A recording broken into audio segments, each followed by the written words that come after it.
আজকে আমরা পঞ্চম অধ্যায়ের একটা ইম্পর্টেন্ট টপিক নিয়ে ডিসকাস করব, সেটা হচ্ছে অ্যালগরিদম এবং ফ্লোচার্ট।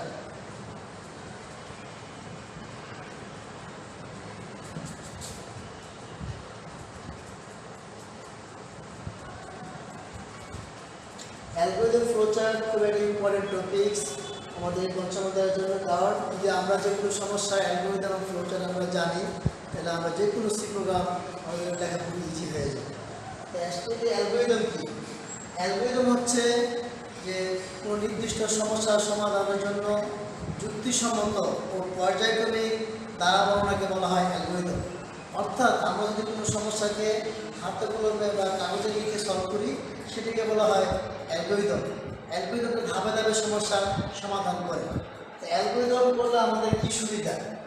প্রথমে সুবিধা হচ্ছে আমার যে সহজে প্রোগ্রামের উদ্দেশ্য বোঝা যায়।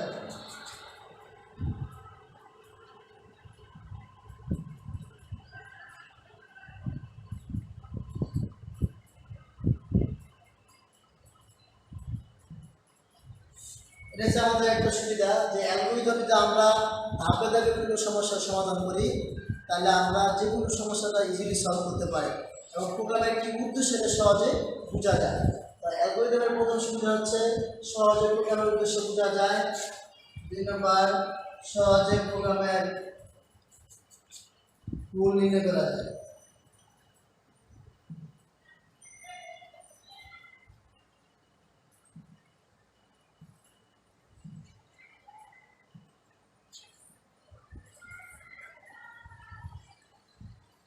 হচ্ছে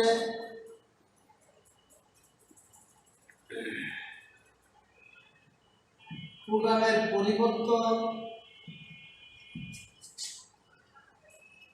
পরিবর্তন সহজে করা যায়।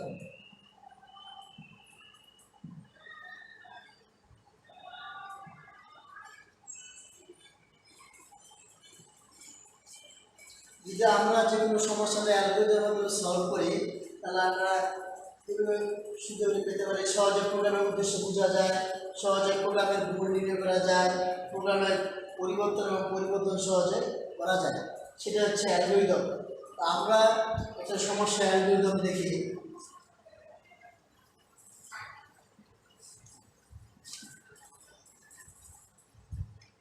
এখন যদি তোমাকে বলা হয় যে দুটো সংখ্যার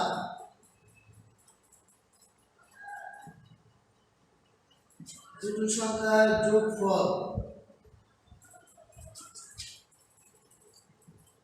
বের করার জন্য অ্যালগরিদম।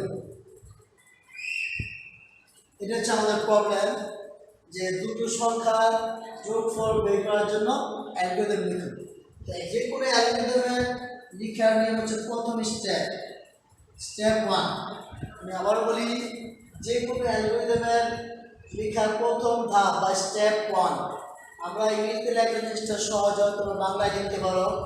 তো স্টেপ 1 স্টার্ট। যে কোনো অ্যালগরিদমের প্রথম ধাপ হচ্ছে স্টার্ট বা শুরু। 2 নম্বর স্টেপ হচ্ছে আমার যে এই সমস্যার জন্য কী ধরনের ইনপুট হবে, ইনপুট নিতে হবে। আমাদের ইনপুট কি এখানে দুটি সংখ্যার যোগফল, তাহলে যে কোনো দুটি সংখ্যা হচ্ছে আমাদের ইনপুট। তাহলে আমরা নিব রিড a, b। স্টেপ 3, যে আমরা দুটি সংখ্যা a এবং b এর মাধ্যমে নিয়ে নিলাম। স্টেপ 3 হচ্ছে ইনপুটের পর হচ্ছে প্রসেস। আমরা এখানে s = a + b, আমরা ইনপুটের পরে হচ্ছে প্রসেস। তা আমরা s = a + b, s এর মধ্যে আমরা এই প্রসেসটা করে ফেললাম। প্রসেসের পরে হচ্ছে আমার output, print s। Step 5 stop বা এন্ড। দেখো, এই হচ্ছে আমাদের অ্যালগরিদম রাখার সিস্টেম। যে কোনো সমস্যা যখন তোমাকে দেওয়া হবে, তুমি প্রথম ধাপ হচ্ছে শুরু। যে কোনো অ্যালগরিদম স্টেপ 1 স্টার্ট। 2 নম্বর স্টেপ হচ্ছে আমাকে যে প্রবলেম দেওয়া হবে তার জন্য ইনপুট কী হবে, আমাকে যে কোনো ক্যারেক্টার ইউজ করে ইনপুট নিতে হবে। 3 নম্বর স্টেপ হচ্ছে আমার প্রসেস। আমাকে যে সমস্যাটা দেওয়া হয়েছে, প্রবলেমটা দেওয়া হবে, ওই প্রবলেমটার জন্য কী ধরনের প্রসেস হবে বা কী কাজ করলে আমি ফলাফলটা পেতে পারি। এটা আমি মনে করো যে তোমাদের এস একটা চলক নিলাম, এর ভিতরে যুক্ত করলাম a প্লাস বি, তাহলে এখন আমার ফলাফলটা কিন্তু এস এর মধ্যে আছে। তা আমি পরবর্তী ধাপে হচ্ছে প্রিন্ট এস, অর্থাৎ আমার যোগফলটা যার মধ্যে আমি করে ফেললাম ওটা আমি এখন প্রিন্ট করে দেখাবো, আউটপুট দেখাবো।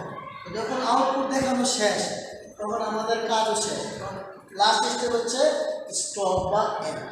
এইভাবে মনে করো আমরা অনেকগুলো অ্যালগরিদম সলভ করতে পারি এই ধাঁচের। অর্থাৎ আমি যে এখন তোমাদের একটা অ্যালগরিদম দেখালাম, তুমি এই অ্যালগরিদম ফলো করে মিনিমাম 10 থেকে 12টি অ্যালগরিদম লিখতে পারো। এটা খুবই সহজ এবং তোমাদেরকে আমি প্রবলেমগুলো বলে দেই। এক নম্বর হচ্ছে তোমার যে 5টি সংখ্যা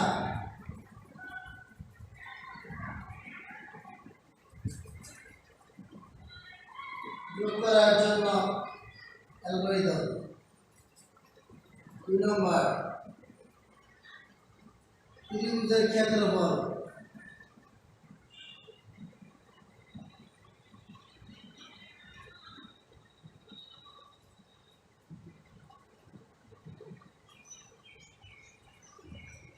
3 বৃত্তের ক্ষেত্রফল।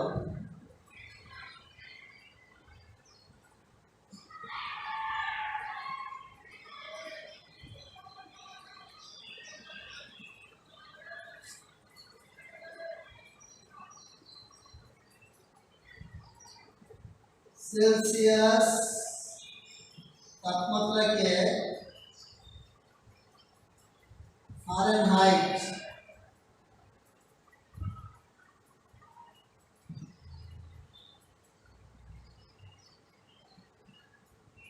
তাপমাত্রা রূপান্তর।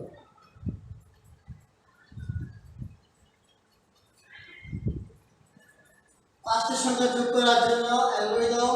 ত্রিভুজের সমকোণী ত্রিভুজের ক্ষেত্রফল বের করার জন্য অ্যালগরিদম। বৃত্তের ক্ষেত্রফল বের করার জন্য অ্যালগরিদম। সেলসিয়াস তাপমাত্রাকে ফারেনহাইট তাপমাত্রা রূপান্তর করার জন্য অথবা ফারেনহাইট তাপমাত্রাকে সেলসিয়াস তাপমাত্রা রূপান্তর করার জন্য অ্যালগরিদম। এরকম আরো কিছু প্রবলেম আছে, যেমন তোমার আয়তক্ষেত্রের ক্ষেত্রফল বের করার জন্য অ্যালগরিদম, বৃত্তের পরিধি বের করার জন্য অ্যালগরিদম, তারপর সমবাহু ত্রিভুজের ক্ষেত্রফল বের করার জন্য অ্যালগরিদম, তারপর বিষমবাহু ত্রিভুজের ক্ষেত্রফল বের করার জন্য অ্যালগরিদম। এই যে কয়েকটি অ্যালগরিদম আছে, তুমি এগুলো খুব সহজে এই একটি অ্যালগরিদম ফলো করে তুমি সহজে লিখে ফেলতে পারো। আমরা তোমাদেরকে একটা দেখাই যে বৃত্তের ক্ষেত্রফল বের করার জন্য অ্যালগরিদম। আবার বলি, অ্যালগরিদম লেখার জন্য তোমাকে যে প্রবলেমটা দেওয়া হবে, প্রবলেমটার ইনপুট কী হবে, এই প্রবলেমটার প্রসেস কী হবে, এটা আগে থেকে তোমার মাথায় আসতে হবে। যখন তোমাকে বলা হবে বৃত্ত, তো তোমার জানা হচ্ছে বৃত্ত, বৃত্তের যদি ব্যাসার্ধ আর হয় তাহলে বৃত্তের ক্ষেত্রফল সূত্র হচ্ছে পাই আর স্কয়ার। এটা হচ্ছে আমার বৃত্তের ক্ষেত্রফল বের করার মূল সূত্র। এখানে আমি লাস্ট ক্লাসে আমরা এটা বলেছিলাম পাই মানে হচ্ছে 3.1416 আর হচ্ছে তোমরা জানো রেডিয়াস। আমি যদি আর এর মানটা দিতে পারি তাহলে সহজে আমরা বৃত্তের ক্ষেত্রফল বের করতে পারি। এখানে আর হচ্ছে আমাদের ইনপুট। আমরা এটা কিভাবে লিখবো আবার বলি, তাহলে প্রথম ধাপ হচ্ছে শুরু।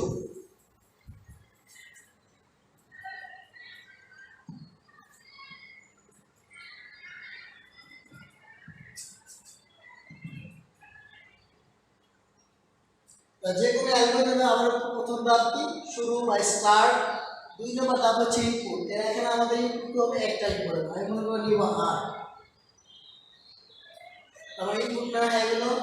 পরের ধাপ হচ্ছে প্রসেস। এখানে প্রসেস হচ্ছে আমার প্রায় আর স্কয়ারটাকে প্রসেস করতে হবে। আমি এখানে কিভাবে করব, আমি করব মনে করি এরিয়া ইকুয়াল 3.1416 ইনটু আর। তো দেখো এর কিন্তু আমার প্রসেসটা হয়ে গেছে যে এরিয়া ইকুয়াল 3.1416। আমি এখানে পায়ের মানটা সব বসিয়ে দিলাম। আর আর স্কয়ারকে আমরা এইভাবে লিখবো আর ইনটু আর, লিখবো আর ইনটু আর। তাহলে এখন আমার ক্ষেত্রফলটা এরিয়ার মধ্যে চলে আসবে। এখন আমি তাহলে কি প্রিন্ট করব? এরিয়া প্রিন্ট করব। এই যে আমার কাজ, তাহলে এই যে এটা হয়ে গেল এখন বৃত্তের ক্ষেত্রফল বের করার জন্য অ্যালগরিদম। তো তোমরা আবার বলি এই একটা অ্যালগরিদম ফলো করে তোমরা মিনিমাম 8 থেকে 10টা অ্যালগরিদম লিখতে পারো। তোমরা এই যে আমি কিছু প্রবলেম তোমাকে বলে দিলাম, তোমার বইয়ে আরও কিছু প্রবলেম আছে, তুমি বাসায় একটু দেখো। এই হচ্ছে আমাদের অ্যালগরিদম। আমাদের আরেকটা টপিক ছিল আজকে ফ্লোচার্ট। তো ফ্লোচার্ট হচ্ছে, ফ্লোচার্ট খুবই ইজি। তো আমরা তোমাকে ফ্লোচার্টের কথা, ফ্লোচার্ট নিয়ে আলোচনা করি। তো ফ্লোচার্ট হচ্ছে অ্যালগরিদমের সংজ্ঞা এরকম, ফ্লোচার্ট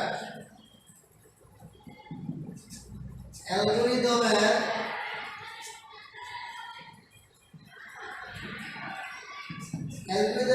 চিত্ররূপ।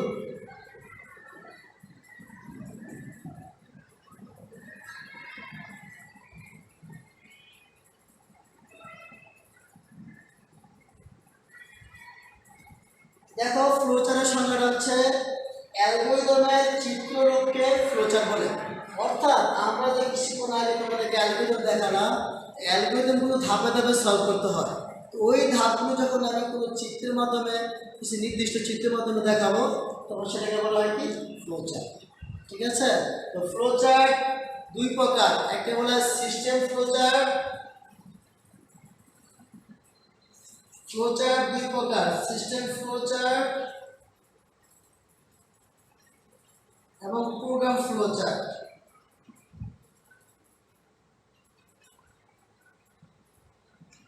মনে রাখতে হবে ফ্লোচার্ট দুই প্রকার, একটা হচ্ছে সিস্টেম ফ্লোচার্ট, একটা হচ্ছে প্রোগ্রাম ফ্লোচার্ট। তা আমরা এই অধ্যায়ে তোমাদেরকে প্রোগ্রাম ফ্লোচার্ট শেখাবো, কিভাবে তুমি প্রোগ্রাম ফ্লোচার্ট লিখতে পারো।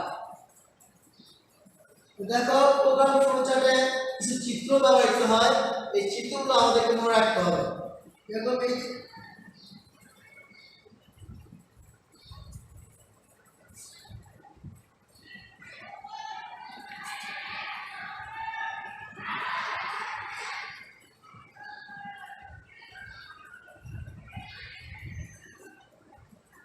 এই ফিগারটা আমার ফ্লোচার্টের ইনপুট এবং আউটপুট,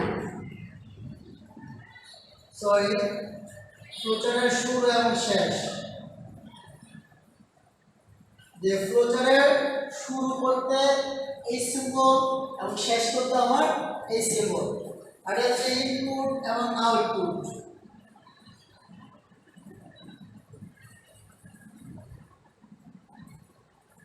এটা হচ্ছে প্রসেস, এটা প্রক্রিয়া, এটা হচ্ছে তোমার সিদ্ধান্তমূলক চিহ্ন।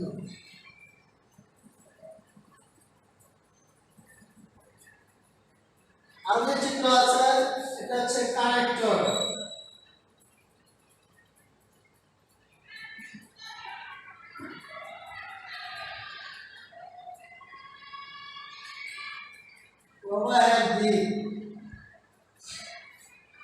দেখো আমরা যদি প্রোগ্রাম ফ্লোচার্ট লিখতে চাই, মোটামুটি আমাদেরকে এই কয়েকটা ফিগার মনে রাখলেই হবে। এই সিম্বলটা আমার ফ্লোচার্টের শুরু করতে ইউজ হয় এবং শেষ করতে ব্যবহৃত হয়। 2 নম্বর ফিগারটা, এটা আয়তক্ষেত্র রম্বসের মধ্যে দেখা যাচ্ছে, এটা ফ্লোচার্টে ইনপুট নিতে ইউজ হয় এবং আউটপুট দেখাতে ব্যবহৃত হয়। আর হচ্ছে এই সিম্বলটা আয়তক্ষেত্র, এটা প্রসেস বা প্রক্রিয়াকরণের ক্ষেত্রে ইউজ হয়। আর হচ্ছে তোমার ডায়মন্ড, এগুলো ডিসিশন বা সিদ্ধান্তমূলক, যখন একটা কাজের দুটো অংশ থাকবে ইয়েস এবং নো, এই ধরনের ক্ষেত্রে আমরা এই সিম্বলটা ব্যবহার করবো। আর এটা হচ্ছে কানেক্টর, যখন আমরা কোনো অ্যালগরিদম ফ্লোচার্টের আউটপুট দুটো হইতে পারে, যখন এই ধরনের প্রবলেম হবে তখন আমরা ইউজ করবো কানেক্টর। এবং এই অ্যারো চিহ্ন হচ্ছে প্রবাহের দিক, যে আমার প্রোগ্রামের ফ্লোটা কোন দিকে হচ্ছে এটা লিখবে। দেখো আমি তোমাদেরকে একটা অ্যালগরিদম লিখবো, অ্যালগরিদম থেকে ফ্লোচার্ট আঁকা যায়। আবার বলি অ্যালগরিদম থেকে সহজে ফ্লোচার্ট ড্র করা যায়। আমরা তোমাদেরকে এখন সেটা দেখাবো।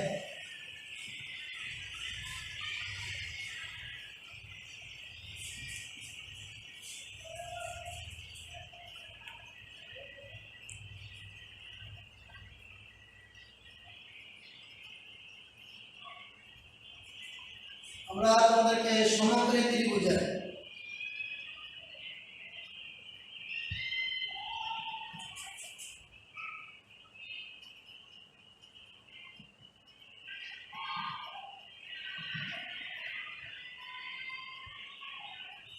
তো প্রথমে আমরা ফ্লোচার্ট অ্যালগরিদমটা লিখব যে সমকোণী ত্রিভুজের ক্ষেত্রফল বের করার জন্য যে অ্যালগরিদম সেটা লিখব, সেটা থেকে আমরা সহজে ফ্লোচার্ট এঁকে ফেলবো। কারণ আমি একটু আগে বলেছি যে ফ্লোচার্ট হচ্ছে অ্যালগরিদমের চিত্ররূপ।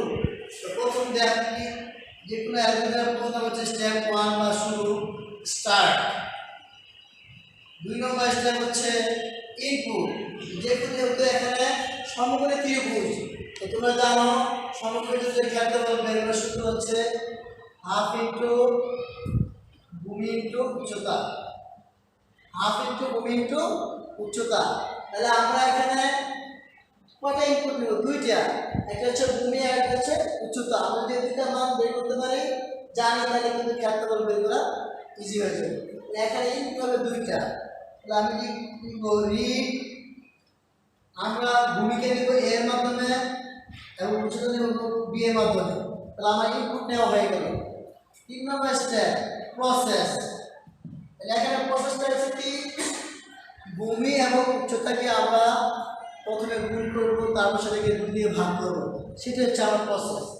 তাহলে আমরা এরিয়া ইকুয়াল টু এ গুণন বি বা বি, এটা হচ্ছে আমার প্রসেস।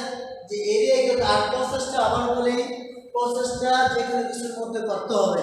এখন তুমি আমি এরিয়া লিখছি, তুমি এক্স লিখতে পারো, বি লিখতে পারো, যে কোনো ক্যারেক্টার ইউ ক্যান ইউজ, বা তোমাকে ইউজ করতে হবে যে কোনো ক্যারেক্টারের মধ্যে প্রসেসটা করতে হবে। এরিয়া ইকুয়াল টু এ গুণন বি, কারণ যেহেতু ভূমি ইনটু উচ্চতা, আমি ভূমিকে মনে করছি এ, উচ্চতাকে মনে করছি বি, মানে এ গুণন বি, আর এটা হচ্ছে ভাগ, তাহলে স্ল্যাশ স্ল্যাশ। সি প্রোগ্রামে ভাগ হিসেবে স্ল্যাশ ইউজ হয়, তাহলে ভাগ 2, তাহলে আমার প্রসেসটা হয়ে যাবে। তো যখন প্রসেস হচ্ছে তাহলে আউটপুট, আউটপুট আসছে তার মধ্যে এরিয়ার মধ্যে, তাহলে প্রিন্ট এরিয়া। যেহেতু আউটপুট দেখানো শেষ, তাহলে আমার কাজ শেষ। স্টেপ 5 এন্ড বা স্টপ। এই হলো আমাদের সমকোণী ত্রিভুজের ক্ষেত্রফল বের করার জন্য অ্যালগরিদম। তোমরা অনেকে বলতে পারো স্যার যে সবসময় কি তাহলে অ্যালগরিদম 5টা ধাপ হবে? নো, সবসময় 5টা ধাপ হবে না, সমস্যা অনুযায়ী ধাপ বাড়বে কমবে। কারণ আমরা যখন কোনো ডাক্তারের কাছে যাই, রোগ অনুযায়ী কিন্তু ওষুধ বাড়ে কমে, ঠিক আছে? তোমাদের মনে রাখতে হবে সমস্যা অনুযায়ী অ্যালগরিদমের ধাপ বাড়বে কমবে, অলওয়েজ 5টা হবে এরকম না, ধাপ বাড়তে পারে কমতে পারে। দিস হচ্ছে আমার সমকোণী ত্রিভুজের ক্ষেত্রফল বের করার জন্য অ্যালগরিদম। এখন আমরা এই অ্যালগরিদম থেকে ফ্লোচার্ট এঁকে ফেলবো, কারণ আমরা তোমাকে বলেছি যে ফ্লোচার্ট হচ্ছে অ্যালগরিদমের চিত্র রূপ। তো তুমি জানো এখন আমরা কি করব, এটাকে ফ্লোচার্ট এঁকে ফেলবো কিভাবে? প্রথমে আমরা ধাপগুলো মুছে দিব, স্টেপগুলো মুছে দিব। মুছে দেওয়ার পর তো তোমাদেরকে আমরা কিছুক্ষণ আগে শিখেছিলাম যে এই সিম্বলটা কেন ইউজ হয়, এটা কেন ইউজ হয়, এটা কেন ইউজ হয়, ঠিক আছে? তো দেখো এটা হচ্ছে ফ্লোচার্টের শুরু এবং শেষ। এখন এখানে স্টার্ট কোথায়? এখানে, তাহলে আমি এখানে এই সিম্বলটা বসিয়ে দিই, স্টার্ট বসিয়ে দিলাম। তারপর এই সিম্বল হচ্ছে ফ্লোচার্টের ইনপুট এবং আউটপুট। এখানে ইনপুট কোনটা? রিড এ কমা বি, এটা হচ্ছে আমার ইনপুট। তাহলে আমি কি করব, এখানে এই সিম্বলটা বসাবো,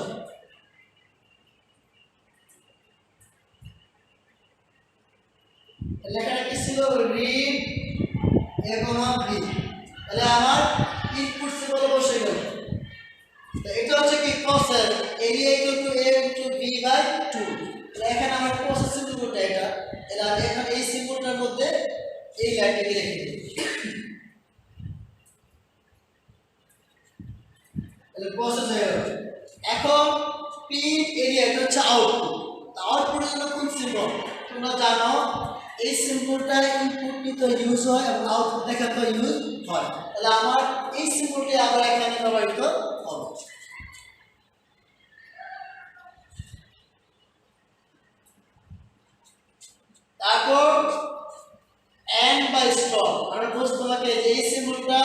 ফ্লোচার্টের শুরুতে ব্যবহৃত হয়, শেষও ব্যবহৃত হয়। তাহলে আমাদের সিম্বলটা এখানে বসবে।